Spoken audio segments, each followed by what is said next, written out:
Associate sponsor UltraTech cement. Bharat माता की, भारत माता की, छत्रपती शिवाजी महाराज की, धर्मवीर छत्रपती संभाजी महाराज की, येळकोट येळकोट, येळकोट येळकोट, जय भवानी, जय भवानी, जय श्रीराम, जय श्रीराम। हिंदवी स्वराज्याचे सरसंस्थापक छत्रपती शिवरायांना मानाचा मुजरा करतो। भारतीय राज्यघटनेचे शिल्पकार भारतरत्न डॉक्टर बाबासाहेब आंबेडकर यांना मानवंदना अर्पित करतो। खऱ्या अर्थानं महाराणी सईबाई यांच्या चरणी नतमस्तक होतो।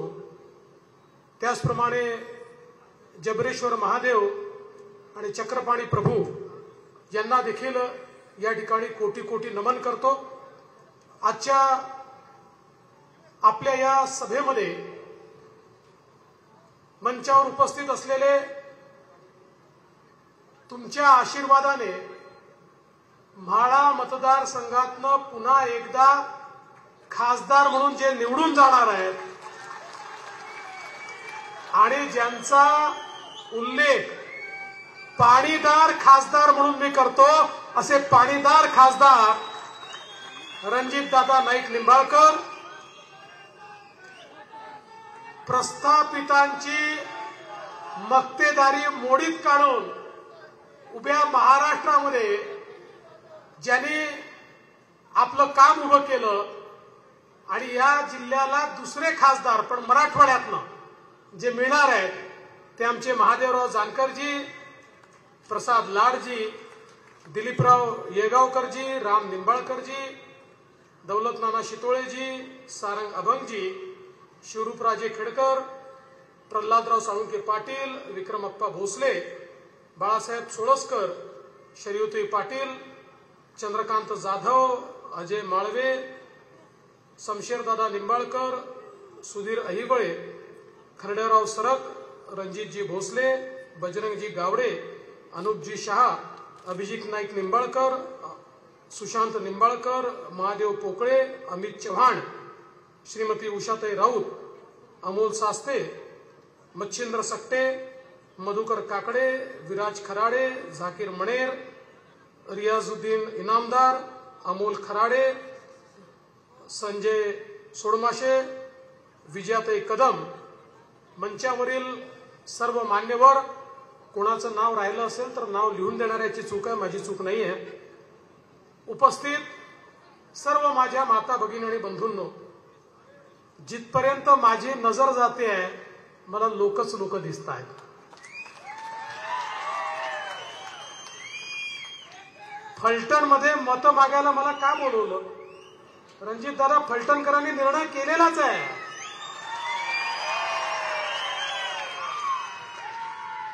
यावेळी माळा मतदारसंघ तर तुमच्या पाठीशी आहेच, पण हिमालयासारखा फलटण मतदारसंघ तुमच्या पाठीशी यावेळी उभा आहे। थोडं स्पष्टच बोलतो, मला अधिक आनंद झाला असता जर रामराजे नाईक निंबाळकरांनीही उचित निर्णय घेतला असता। काही विषय अस्मितेचे असतात, काही विषय विकासाचे असतात, काही विषय जनतेचे असतात। अस्मितेच्या विरोधात, विकासाच्या विरोधात, जनतेच्या विरोधात निर्णय घेतला तर जनता आपल्याला कधीच लक्षात ठेवत नाही। आणि आज आता ही निवडणूक नेत्यांच्या हातात राहिलेली नाही, ही जनतेने हातात घेतलेली आहे। त्यामुळे आता कुठल्याही नेत्यांनी कितीही प्रयत्न केला तरी फलटणमध्ये कमळ उगवणार आणि रेकॉर्ड मताने कमळ उगवणार आणि पुन्हा एकदा रणजितदादाच्या मागे सर्व लोक उभे राहणार।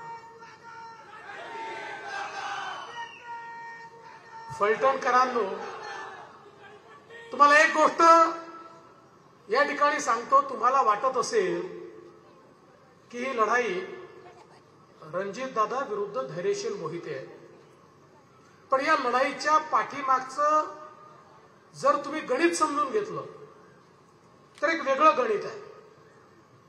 माढा मतदारसंघामध्ये यापूर्वी ज्यावेळी देशाचे नेते माननीय पवार साहेब हे उभे राहिले, त्यावेळी पवार साहेबांनी सांगितलं, मावळत्या सूर्याला साक्षी ठेवून सांगतो की या माढा तालुक्याचे सगळे पाण्याचे प्रश्न, माढा मतदारसंघाचे सगळे पाण्याचे प्रश्न मी सोडवेन. 5 वर्ष त्या ठिकाणी पवार साहेब माढ्याचे खासदार होते, देशाचे मंत्री होते, महाराष्ट्रातही त्यांचं सरकार होतं, त्यांच्याच लोकांकडे खाती होती, पण पाण्याचा एक थेंबही या ठिकाणी ते देऊ शकले नाहीत.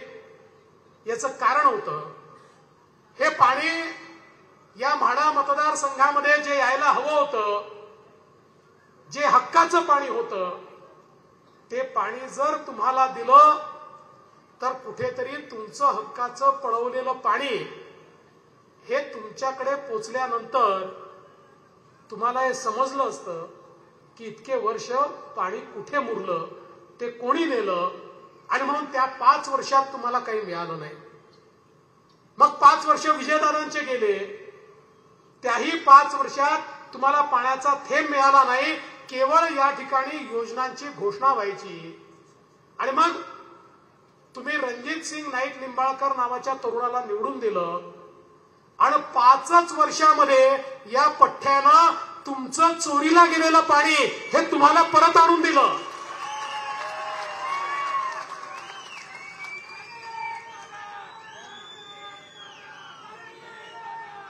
ज्या दिवशी या पठ्ठ्यानं पाणी परत आणलं, त्याच दिवशी देशाच्या नेत्यांनी ठरवलं याचा कार्यक्रम करायचा. त्याच दिवशी ठरवलं याचा कार्यक्रम करायचा, आणि मग गेले अनेक दिवस सर्व प्रकारचे प्रयत्न हे रणजित सिंग नाईक निंबाळकरांचा कार्यक्रम करण्याचे त्यांनी ठरवले, ते प्रयत्न चालले आहेत. पण असं हिंदीमध्ये म्हणतात, जाको राखे साया मार सके ना कोई. आणि इथे साई म्हणजे ईश्वर कोण आहे? तुम्ही सगळे लोक ईश्वर रूपी आहे. तुम्ही रणजितदादाच्या मागे आहे. देशाचे नेते हो का परदेशाचे नेते हो, रणजितदादाचं काही वाकडं होणार नाही. आणि मला एका गोष्टीचा आनंद आहे, रणजितदादांनी संकुचित विचार ठेवला नाही. आज समोरचे उमेदवार काय म्हणतात, मी माळशिरसचा नेता आहे, माळशिरस माझ्या पाठीशी आहे, अकलूज माझ्या पाठीशी आहे, मी त्याच्या भरोश्यावर निवडणूक लढतोय. पण गेल्या 5 वर्षामध्ये रणजितदादांनी जेवढं प्रेम फलटणवर केलं, तेवढंच मानखटावर केलं, आणि तेवढंच माळशिरसवर केलं, तेवढंच सांगोल्यावर केलं. प्रत्येकावर त्यांनी प्रेम केलं. पण आता खरी वेळ ही फलटणकरांची आहे. जर कोणी तुमच्या अस्मितेला या ठिकाणी आव्हान देत असेल तर फलटणकरांनो, 60-65% नाही, 75% नाही, 90% मतं फलटणची या रणजित सिंग नाईक निंबाळकरला मिळाली पाहिजे. तो तर पाणीदार झाला, पण तुमच्यात किती पाणी आहे हे मतपेटीत मी पाहणार आहे. पाहू ना, आहे ना, दाखवणार, ताकद दाखवणार. मग मला विश्वास आहे, फलटणकर एकदा पाठीशी उभे राहिले, अरे 1 लाख प्लस नुसतं म्हणून चालत नाही. घरोघरी जावं लागतं, लोकांना त्या ठिकाणी आणावं लागतं, लोकांना सांगावं लागतं. तुम्ही बघा, नीरा देवधर आणि धूम बलकवडीचं काम झाल्यानंतर एक गाव दुष्काळी उरणार नाही. अख्खा दुष्काळ. म्हणजे कधी कधी हे देखील आश्चर्य मानलं पाहिजे की मोदी सरकार यायच्या आधी जानकर साहेब, सातारा जिल्ह्यातला दुष्काळ दूर होऊ शकतो असं कोणाला वाटलंच नव्हतं. कितीतरी पुस्तकं लिहिली गेली या जिल्ह्यातल्या दुष्काळी भागावर, तिथल्या लोकांच्या अस्तित्वावर, कसं त्यांना बाहेर जाऊन काम करावं लागतं याच्यावर. कधी हा विचारच झाला नाही की हे दूर करता येऊ शकतं. पण मला आनंद वाटतो मोदीजींचं सरकार आलं महाराष्ट्रात, आम्हाला संधी त्या ठिकाणी मिळाली आणि आज आपण पाहू शकतो एक एक करत या सातारा जिल्ह्यातला दुष्काळ आम्ही भूतकाळ करतोय आणि येणाऱ्या पिढ्यांना सातारा जिल्ह्यामध्ये दुष्काळ काय असतो हे समजणार देखील नाही. अशा प्रकारे हा जिल्हा पूर्णपणे या ठिकाणी पाणीदार करतोय. आज टेंबू असेल, जीए कटापूर असेल, त्या ठिकाणी धोंबलकवडी असेल, वेगवेगळ्या योजना ज्या आपण या ठिकाणी पूर्ण करतोय. आणि हे सगळं करत असताना आता 2 कॅनल जोडण्याचा जो विषय रणजितदादांनी ज्याचा पाठपुरावा केला, देशातला अभिनव प्रयोग आहे. म्हणजे पाणी येऊ शकतं पण जाणीवपूर्वक आणलं नव्हतं. कोणीतरी त्याच्यामध्ये लक्ष घातलं तर एक इंजिनिअरिंग मार्वल तयार झालं. 2 कॅनल जोडले आणि मला असं वाटतं ऑगस्ट सप्टेंबर मध्ये पाणी येऊन जाईल. काम जवळपास पूर्ण झालेलं आहे. त्यामुळे आज आपण पाहू शकतो. मला सांगा की फलटण बारामती रेल्वे आता एवढी तर आणता आली असती ना. इतके मोठे मोठे नेते आपल्या बाजूला आहेत, राष्ट्रीय नेते आपल्या बाजूला आहेत, येऊ शकली असती. पण त्यांनी काय केलं, मध्यंतरी 2.5 वर्षाचं सरकार आलं. सरकार आल्यानंतर रणजितदादांनी सांगितलं की बघा आपल्याला ही रेल्वे सुरू करायची आहे आणि रेल्वे सुरू करण्याकरता नियम आहे की 50% केंद्राचे पैसे, 50% राज्याचे पैसे. केंद्राने पत्र दिलंय, केंद्र हिस्सा द्यायला तयार आहे, राज्याचा हिस्सा द्या. आज आपल्याकडे मत मागायला येणाऱ्या तुतारीवाल्यांना विचारा. मी तुम्हाला राज्याचा उपमुख्यमंत्री म्हणून सांगतो, मिनिट्स मध्ये मेन्शन केलंय. स्वतः पवार साहेबांनी सांगितलं 1 फुटकी कवडी आम्ही देणार नाही राज्याच्या वतीने. आणि इथेच नाही, बंद करून टाकले, रेल्वेचे सगळे प्रोजेक्ट बंद केले. तुमच्या आशीर्वादानं शिंदे साहेबांच्या नेतृत्वात पुन्हा आपलं सरकार आलं आणि आम्ही, अरे माझं लक्ष आहे, काय काळजी करू नको, मी वेळेच्या आत संपते. आणि पुन्हा आम्ही निर्णय केला. काय निर्णय केला? आम्ही निर्णय केला की अशा सगळ्या प्रोजेक्टला पैसे द्यायचे. आज या ठिकाणी वर्षानुवर्ष, किती 23 वर्ष हा प्रकल्प बंद होता. तो 23 वर्ष बंद असलेला प्रकल्प रणजितसिंग नाईक निंबाळकरांनी भूमिपूजन केलं, काम त्याचं सुरू केलं. फलटण बारामती असो, फलटण पंढरपूर रेल्वे असो. पंढरपूर रेल्वेचं काम शक्य नव्हतं. ते माझ्याकडे आले, म्हणाले ते 921 कोटी द्यायचे आहेत. रेशिओ बाहेर चालला होता. मी म्हटलं कसं जमणार आहे, पैसे द्यायला तयार आहोत, रेशिओ बाहेर चाललाय. ते म्हणाले काहीतरी मार्ग काढला पाहिजे, पण हे करायचं म्हणजे करायचं. आणि लावलं डोकं आणि असा मार्ग काढला की या ठिकाणी 921 कोटी रुपये आम्ही मंजूर करून दिले. आणि आज या ठिकाणी फलटण पंढरपूर रेल्वेचं काम देखील लवकरच सुरू होत आहे. पुणे बेंगलोर ग्रीन कॉरिडॉर जवळपास 50,000 कोटीचा प्रकल्प आहे आणि त्याच्या सलग जी MIDC होणार आहे. या ठिकाणी जानकर साहेब, तुमचं जे स्वप्न आहे ना की आमची पोरं बाहेर जाऊ नये, ते स्वप्न ही MIDC पूर्ण करणार आहे. आणि त्याचं कोणाचं श्रेय त्याच करता असेल तर या रणजितसिंग नाईक निंबाळकरांचं श्रेय आहे की त्यांनी या ठिकाणी हे काम करून दाखवलं. बंधू भगिनींनो, मी तुम्हाला एवढंच सांगण्याकरता आलो आहे.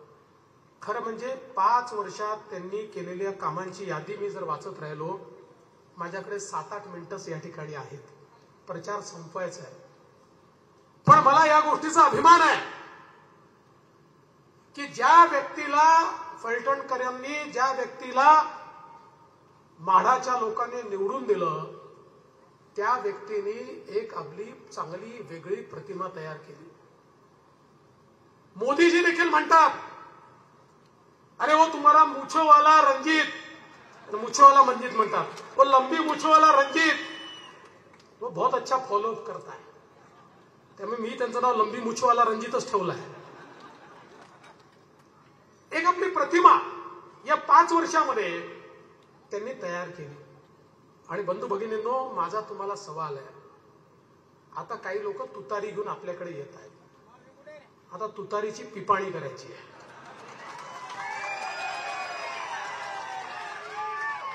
त्यांना हे विचारायचं आहे, इतके वर्ष सत्ता तुमच्याकडे होती, त्या सत्तेमध्ये तुम्ही नेमकं काय केलं ते तर सांगा ना. 5 वर्षात जर एक रणजितसिंग नाईक निंबाळकर एवढं करू शकतो, तुम्ही काय काय करू शकलात? त्या ठिकाणी कृष्णा भीमा स्थिरीकरण प्रोजेक्ट किती वर्ष ऐकतोय आम्ही. मी मुख्यमंत्री झालो, बघितलं, फाईल उघडून बघितली. फाईल उघडून बघितल्यानंतर लक्षात आलं पाणीच नाहीये, प्रोजेक्ट डब्बा बंद आहे. हे महाशय परत मागे लागले, पाणी तर आलंच पाहिजे, कृष्णेचं पाणी भीमेमध्ये आणायचं. मग आम्ही मार्ग काढला आणि त्या ठिकाणी लक्षात आलं, सांगली असेल, कोल्हापूर असेल, दरवर्षी पूर येतो, पुराचं पाणी हे वाहून जातं, दरवर्षी त्या शहरांवर संकट येतं. हे पुराचं पाणी जर आपल्याला दुष्काळी भागात आणता आलं तर कसं होईल? आणि मग आम्ही फ्लड डायव्हर्शन प्रोजेक्ट तयार केला आणि मला सांगताना आनंद वाटतो, 4000 कोटी रुपयाच्या फ्लड डायव्हर्शन प्रोजेक्टला वर्ल्ड बँकेने मान्यता दिली, मोदी सरकारने मान्यता दिली आणि आता तो प्रोजेक्ट पुढे चाललाय. म्हणजे केवळ घोषणांपुरतं नाही, प्रत्येक इलेक्शन मध्ये त्याच घोषणा करायच्या, टाळ्या घ्यायच्या असं नाही. आमचं प्रगती पुस्तक पहा, जे जे सांगितलं ते ते करून दाखवलं. मग रणजितसिंग नाईक निंबाळकर तुमच्याकडे या ठिकाणी मतं मागायला आले. आणि म्हणून बंधू भगिनींनो, मी तुम्हाला एवढीच विनंती करतोय, जसं जानकर साहेबांनी सांगितलं, ही साधी निवडणूक नाही आहे, या देशाची निवडणूक आहे. देशाचा नेता निवडायचा आहे, ज्या नेत्याला देश माहिती आहे, जो देशाला सुरक्षित ठेवू शकतो, जो या देशाला प्रगतीकडे नेऊ शकतो, जो तुमचे स्वप्न पूर्ण करू शकतो, जो तुमच्या आशा आकांक्षा आणि अपेक्षा पूर्ण करू शकतो, असा या देशामध्ये एकच नेता आहे आणि त्या नेत्याचं नाव नरेंद्र मोदी आहे. अरे बंधू भगिनींनो, तुमच्या समोर केवळ 2च पर्याय आहे. एकीकडे नरेंद्र मोदी आहे आणि दुसरीकडे राहुल गांधी आहे. ज्या क्षणी कमळाची बटन तुम्ही दाबता, रणजितसिंग नाईक निंबाळकरला मत मिळतं, पण तुमचे आशीर्वाद हे थेट नरेंद्र मोदींना मिळतात. आणि पिपाणीचं तुम्ही त्या ठिकाणी बटन दाबलं तर राहुल गांधीला मत मिळतं. तुम्ही ठरवायचं देश कोणाच्या हाती द्यायचा. ज्या देशामध्ये केवळ या ठिकाणी 10 वर्षामध्ये 25 कोटी लोकांना गरिबीच्या बाहेर काढण्याचं काम मोदीजींनी केलं. 3 दलित, गोर, गरीब, आदिवासी, शेतकरी, शेतमजूर, महिला, अल्पसंख्याक, भटके, विमुक्त, मराठा समाज, धनगर समाज, सर्वांच्या जीवनामध्ये कल्याणकारी योजना आणण्याचं काम ज्या नरेंद्र मोदींनी केलं, त्या नरेंद्र मोदींच्या पाठीशी हा फलटण तालुका उभा करण्याकरता तुमच्याकडे मी आलो आहे. अरे तुमचा आशीर्वाद तुमच्या पोराला द्या, तुमचा आशीर्वाद तुमच्या नेत्याला द्या, तुमचा आशीर्वाद कमळाला द्या, तुमचा आशीर्वाद मोदींना द्या, तुमचा आशीर्वाद भारताला द्या. यावेळेचं मत हे भाजपाला नाही, हे भारताला मत आहे. भारताला मत देण्याकरता रणजितसिंग नाईक निंबाळकरला निवडून द्या, एवढीच विनंती करतो आणि माझं बोलणं संपवतो. जय हिंद, जय Maharashtra. Associate sponsor UltraTech cement.